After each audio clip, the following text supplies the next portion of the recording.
저는 이제 손글씨 쓰는 거를 되게 좋아했었는데요. 처음에는 이제 취미로 시작을 했고 이제 하다 보니까 글씨를 쓰는 행위 자체가 정서적으로 돌봄을 시켜주더라고요. 제가 많이 힘든 시기에 글씨를 쓰기 시작했었거든요. 돌이켜보면 힘든 시기를 글씨로 극복했었던 것 같아요. 이제 글이 갖는 힘이 있어요.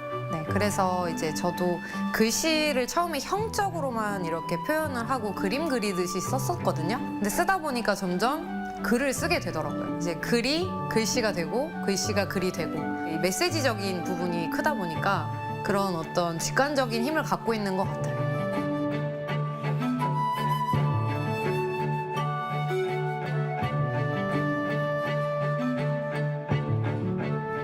이렇게 글씨를 쓰는 행위 자체가 되게 아름답다고 느꼈거든요.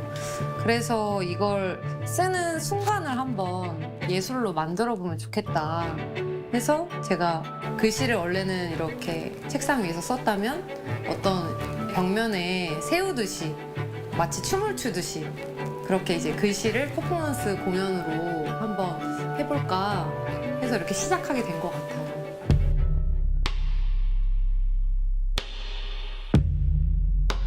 외국인 분들도 이걸 뜻을 알지 못해도 되게 아름답다고 느끼시고 예쁘게 봐주시는 것 같더라고요. 여러 기억이 있지만 또 카타르에서의 경험이 되게 기억이 나요. 어떤 분이 이제 보시면서 우시더라고요. 그런 장면들이 어쩌면 저를 계속 이렇게 하게 하는 그런 원동력이 되는 것 같기도 해요. 해외 나가면 오히려 더 애국심이 생기더라고요. 그래서 세계 시장으로 나가고 싶어요. 공연이 될 수도 있고 교육이 될 수도 있을 것 같아요. 이런 한글을 쓰는 행위 자체가 지금은 사실 손글씨도 잘 안 쓰는 시대지만 오히려 이런 시대일수록 되게 더 가치 있는 일이 될 것 같다고 이제 제가 믿거든요. 그리고 제가 그런 역할을 할 수 있으면 되게 좋을 것 같아요.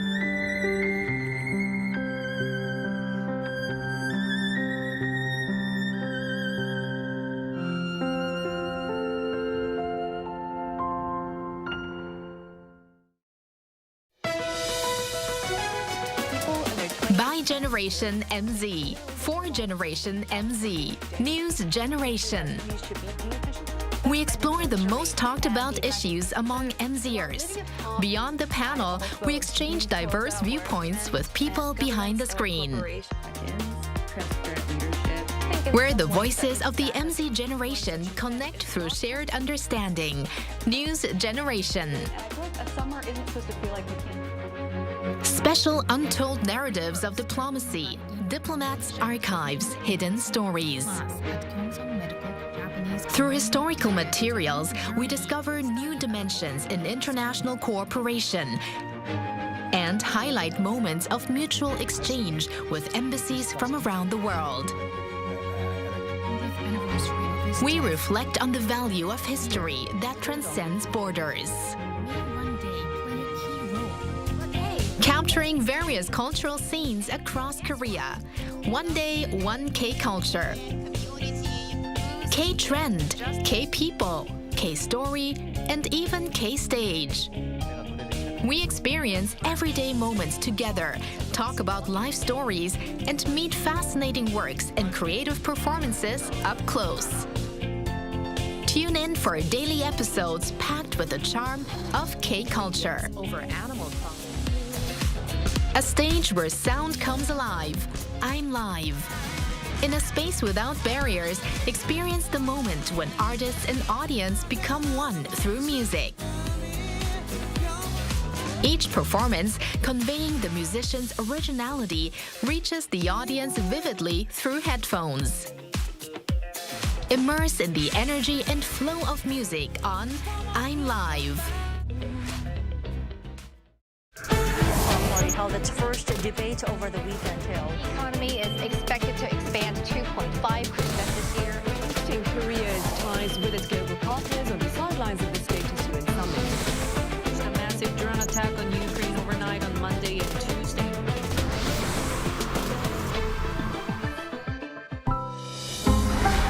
Arirang.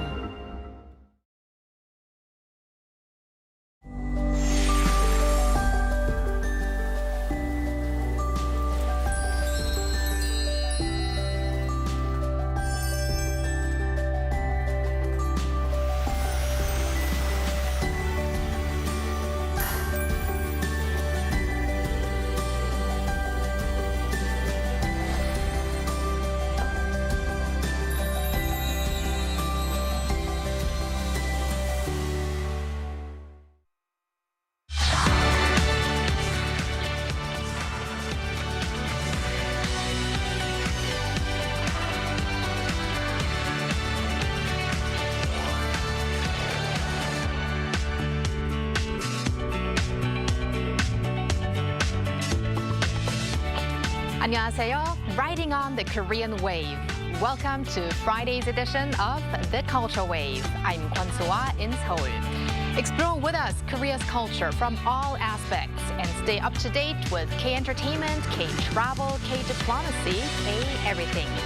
And joining me today in the studio is my co-host Bella Kim. Hello, Bella. Hi, Soa. Happy Friday, Soa. Happy Friday to you. And happy Friday to everyone joining us today on The Culture Wave.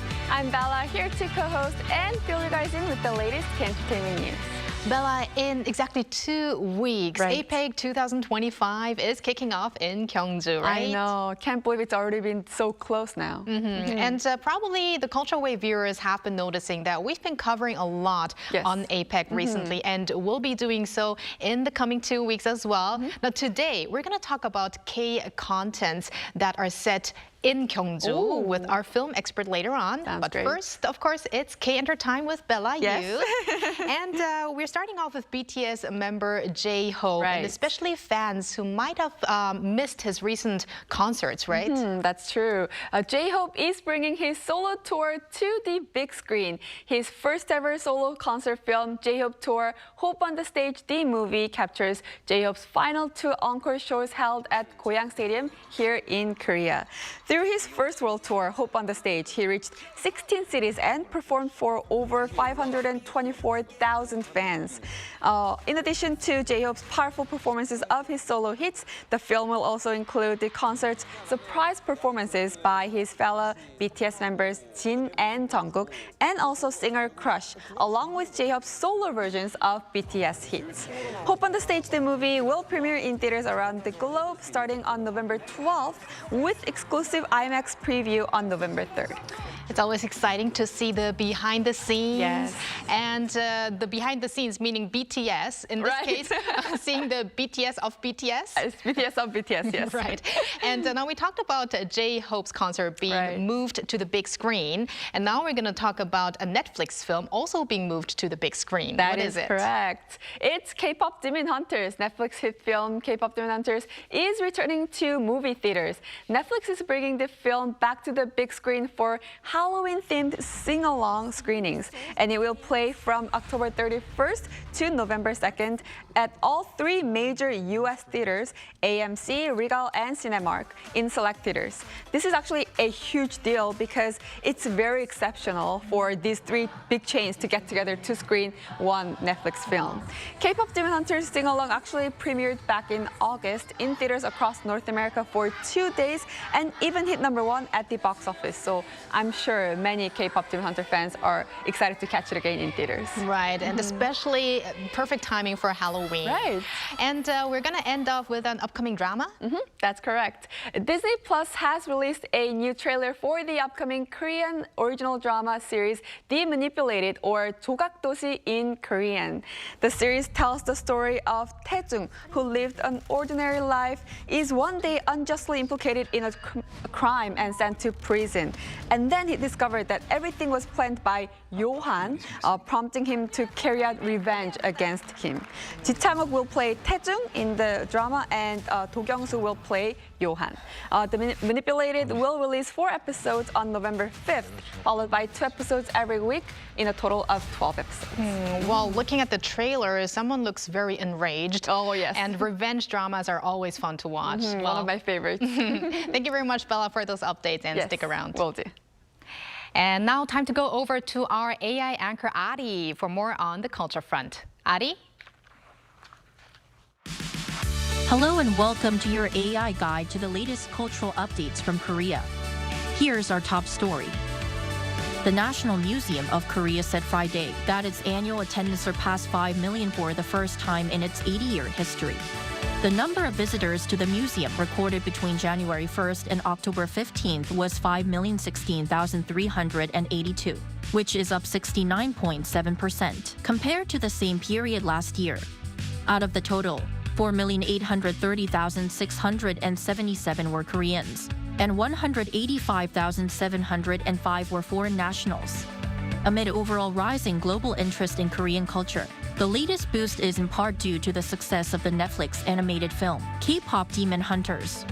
Not only does this mark the first time for the museum since its founding in 1945 to see its annual attendance exceed 5 million, but last year, only 4 museums worldwide attracted more than 5 million visitors. Gum Festival 2025, hosted by Juggle Greenhouse in Brooklyn Navy Yard, kicked off on Thursday. Taken from the Korean word meaning drink, Gum Festival is a 3-day convergence of Korea's startups, cultural brands, and creative industries, where cultural momentum is turned into commercial opportunities as they are linked with investment companies. Over the 3 days, the event expands beyond a traditional investor briefing to a festival that promotes Korean companies and products to New Yorkers in their 20s and 30s who are fans of Korean culture, in line with the ongoing global K-culture boom. During this year's Gum Festival, Korean entrepreneurs' speeches and talks are held during the day, followed by K-pop performances in the evening. On the 10th anniversary of its launch, Pinkfong's Baby Shark dance video surpassed 16 billion views on YouTube, maintaining its position as the world's most viewed video on the platform for 59 consecutive months. Becoming a global cultural icon loved by all generations, Pinkfong said the feed is equivalent to each person in the world watching the video twice. According to Pinkfong's analysis, the US had the most views of the video and related TV viewing time, Brazil the most likes, and Indonesia the longest viewing time on mobile devices. That's all from me. Stay tuned to the Culture Wave.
니장은 장난질, 알은 명란질, 아가미로 만든 아가미질.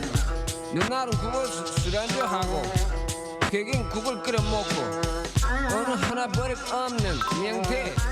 그 기름으로는 또 야금으로도 쓰인대지요.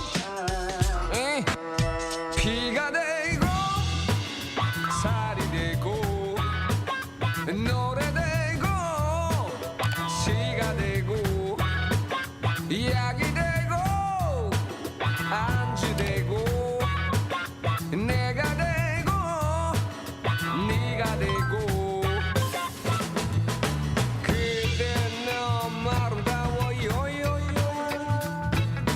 그대 너무 부드러워요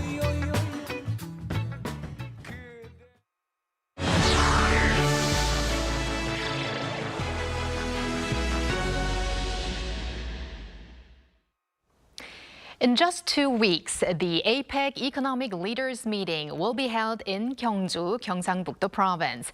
As preparations to welcome the heads of state reach their final stages, thorough on-site checkups are underway. Cha Yoon-kyung reports. In Gyeongju's Pomon Tourist Complex, final on-site checks are underway to prepare to welcome heads of state from various countries. The APEC Leaders Meeting will be held at the Gyeongju Hwabaek International Convention Center. Most of the construction work for the main facilities, such as the conference and banquet halls and the media center, has been completed. Currently, final preparations are being made, including installing furniture and equipment. The organizers are especially focusing on dining areas, accommodation, and transportation, as these will leave an impression on the representatives of participating countries.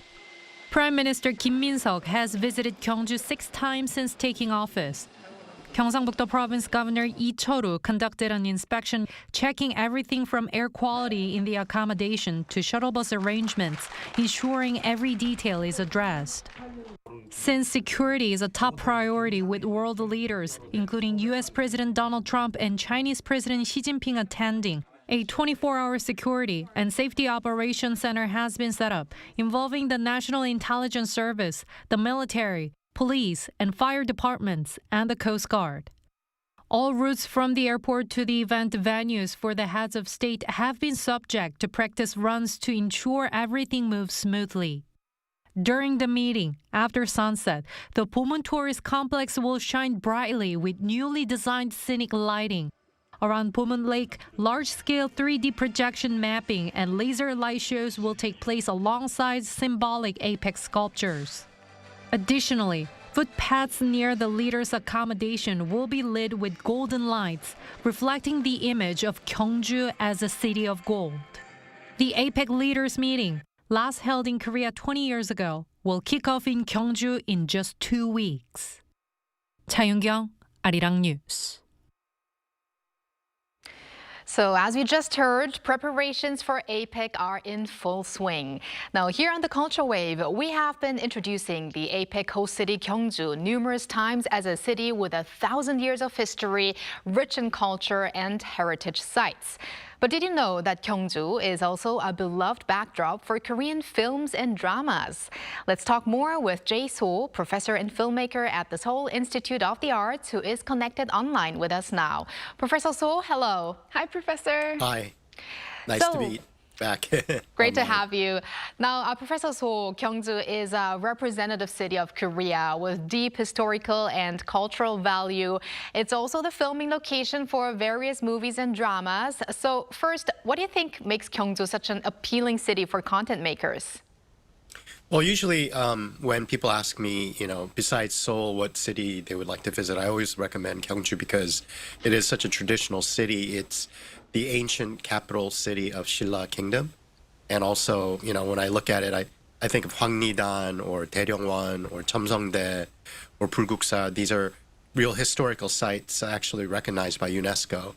So it's a kind of a mix of the old and new. And that's the reason why a lot of dramas and movies have been using Gyeongju as a location for a lot of their storytelling. Definitely. And Gyeongju often does still serve as the main setting for historical dramas, 사극 in Korean.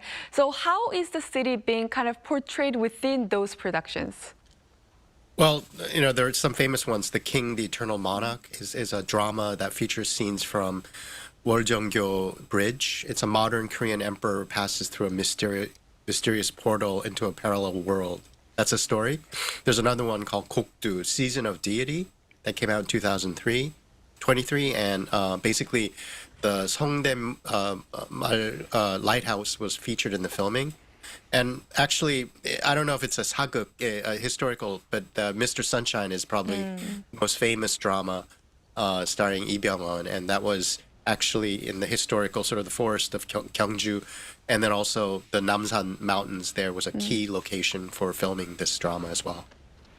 Right. Professor So, you mentioned that Gyeongju is a city that represents the old and the new of Korea. So now let's talk about some contents that are set in modern days. Could you give us some examples of that? And also, how does the city Gyeongju actually play a role in expressing the everyday sceneries as well as emotions through those works?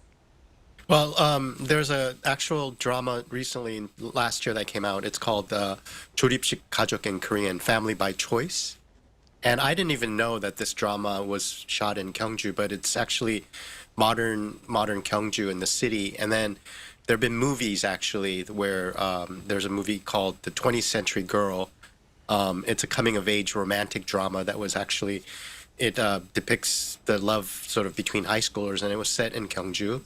And then there's a movie called Gyeongju, a 2014 movie by director Jang Yul. He's a Chinese-Korean director. He actually featured the whole city. The name of the movie, it starred Park Hae-il and Shimina. And in this movie, in the poster, I remember, he's riding on a bicycle with Shimina on his back and going through the streets of Gyeongju. And then there's an old movie that I really like called Kick the Moon, which is like 2001. And it's basically the Korean title is Shillai Dalbang. And it's a South Korean comedy movie that was about a gangster that sort of reminisces about his past, and it was all set in Gyeongju, in a high school in Gyeongju. So I think one of the cool things about sort of setting the location of your movie in Gyeongju is that it kind of brings back the feelings of sort of ancient Korea, but in modern times as well. So you're living somewhere where it's sort of like, I would say, it's not really the countryside, but it's a very traditional sort of representation of a Korean sort of identity. So I think, especially with sort of everybody's sort of interest in Korean culture these days through K-pop and things like that, I think Gyeongju is definitely a city that I think a lot of tourists are attracted to, and also film and drama people as well. And speaking of K-pop, K-pop Demon Hunters recently, of course, is still a big boom. We've been talking about it today as well on K-Enter News. But this has also garnered attention because representative Korea's traditional culture has been kind of interpreted in a modern way. So do you think that this could be a cultural opportunity for traditional cities like Gyeongju for further contents? Actually, it's really happening right now because of APEC. I think the focus is there on the city, and I heard a lot of people are visiting. As you know, with K-pop Demon Hunters, because of the design in the animation itself, where they show a lot of traditional Korean design, you have the tiger and things like that. And in Seoul, there's the National Museum that, people go to see, but it's not really a favorite tourist spot for, foreign people. But now it's like the shop where you can buy these items are always sold out. There's lines for it.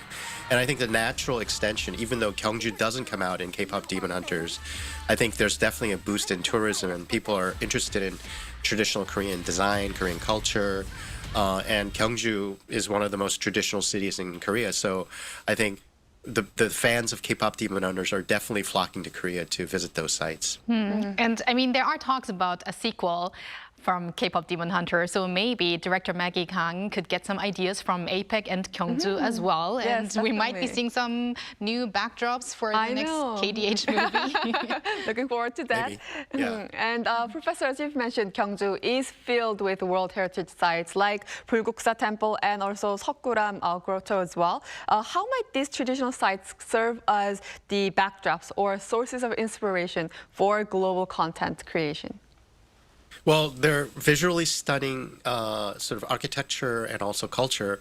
It's very specific to Korea. It's very rich in Buddhist mythology and the Shilla dynasty.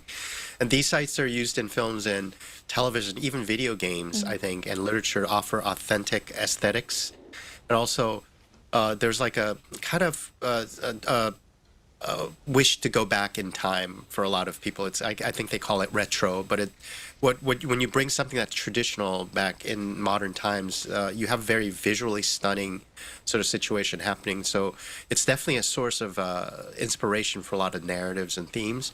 And I think more so in content right now, instead of trying to create something new, one of the best things to do, and I think Maggie Kang with K-pop Demon Hunters definitely saw to it, is that I heard that her team of animators actually came to Korea and they visited all the sites that came out in the movies. And I think, I know that, for example, one of the cool things about Gyeongju is it's in Gyeongsangbuk-do, and they actually have a campus called the Webtoon campus there in Gyeongju as well. So there's a sort of a push for the city to become more cultural in terms of using its identity as sort of an icon of tradition in Korea to sort of modernize that as well. And now in 2 weeks, world leaders will be gathering in Gyeongju for the APEC meeting. So what significance do you think is this international event when it comes to Gyeongju being the stage for a culture and diplomacy meeting? Right. I think there's multiple big opportunities for global investment in Korean content, films, K-pop, K-dramas, games, etc. And I know, for example, I have another faculty friend that's coming over to APEC actually he's a keynote speaker, and he's a musician, so he's very interested in crossing sort of traditional Western music with Korean music. And as you know, K-pop Demon Hunters, the music from that has really done well in the Billboard, pop charts as well. And I think, just focusing the city of Gyeongju through APEC, we have world leaders coming here. And so it's a really good opportunity for people to come in. Gyeongju, even though our country is not that big, it's not that far from, if you take the KTX, you're basically in Seoul the next minute. So investment opportunities, ways to sort of do a lot of collaborations. I think it's a terrific time to be sort of pursuing those things as well. Right. And also because Gyeongju has been, the place to film some of the Korean historical dramas and films as well. But what efforts do you believe are necessary for Gyeongju to establish itself as a city for film and culture going forward in the future?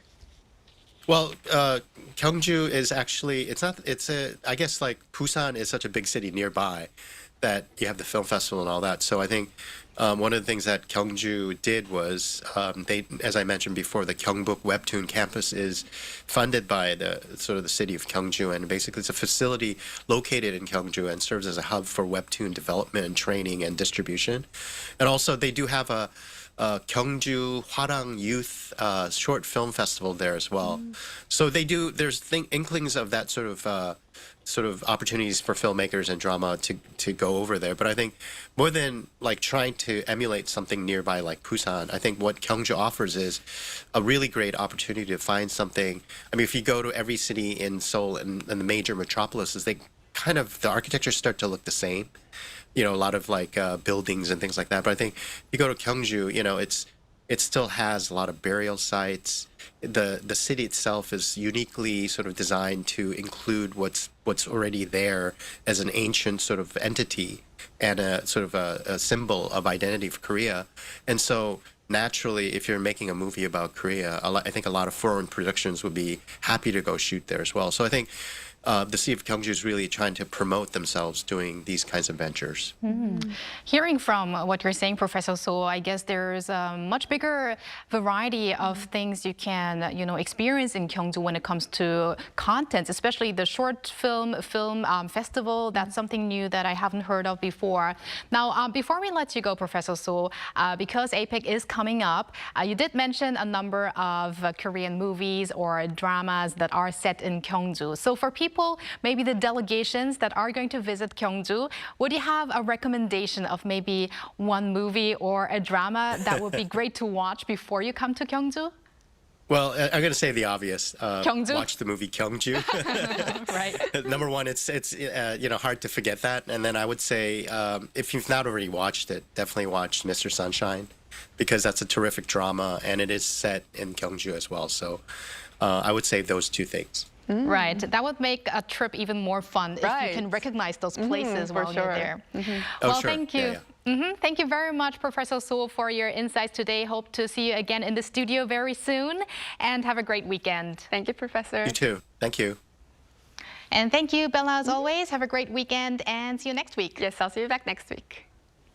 Thank you for spending the past half an hour with us on the Culture Wave. Have a culture-filled weekend, everyone, and we'll be back next week, Monday to Friday, 2 p.m. Korea time.